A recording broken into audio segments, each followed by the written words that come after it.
రామభద్రపురం బాడంగి త్వరలో ఎక్కడైనా సరే.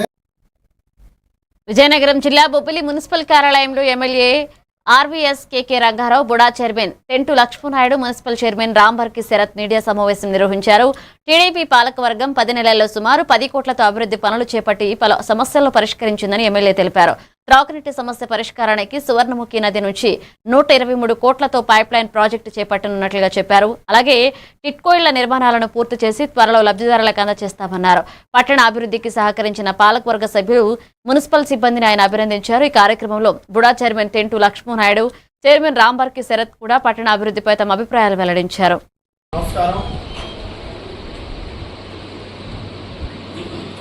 ఇవాళ ముఖ్యంగా మీతో మాట్లాడడానికి ముఖ్య కారణం,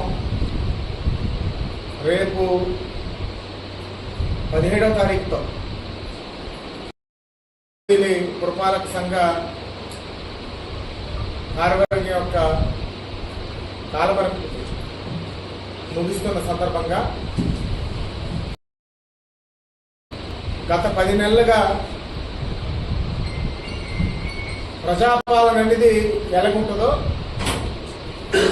ప్రజల దగ్గర మెప్పు పొందే పాలన, ప్రజలకి మంచి చేయాలనే ఆకాంక్ష ఉన్నటువంటి పాలన పాలకవర్గం ఉంటే ఎలాగుంటుందో మా పాలకవర్గం నిరూపించిందనే విషయం మీకు అందరికీ, నేనేమనివ్వండి, లక్ష్మణ్ గారు ఏమనివ్వండి, బొబ్బిలి పట్టణ ప్రజలకి, బొబ్బిలి నియోజకవర్గ ప్రజలకి, రాష్ట్ర ప్రజలకి సగర్వంగా తెలియజేస్తున్నాం.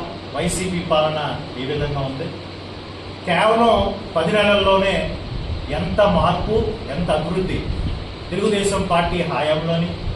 అదే రకంగా ఇందాక బేబీనాని గారు చెప్పినట్టు పార్టీలకు అతీతంగా ఊరికి మంచి జరగాలని కొంతమంది కౌన్సిలర్లు కలిసి రావడం, ఇవన్నీ కూడా కలిసి మంచి సపోర్టివ్గా నిలిచి దాదాపు 10 కోట్ల రూపాయలు 10 నెలల్లో బొబ్బిలి పట్టణానికి అభివృద్ధి కార్యక్రమాలు చేపట్టడం అంటే అంత ఆషామాషి విషయం అయితే కాదు. మరి ఇందాక బేబీనాని గారు చెప్పినట్టు గత తెలుగుదేశం ప్రభుత్వ హయాం అవినీతి లేకుండా పరిపాలన చేశామని నేను ఈరోజు గర్వంగా చెప్పుకోగలను. ఎందుకంటే ఆ రోజు మా పాలకవర్గం ఏర్పడిన రోజు మా నాయకులు పత్రికాముఖంగా పట్టణ ప్రజలకు ఒక హామీ ఇచ్చారు. బొబ్బిలి పట్టణ అభివృద్ధిని ముందుకు తీసుకెళ్తాం, పట్టణంలో అభివృద్ధి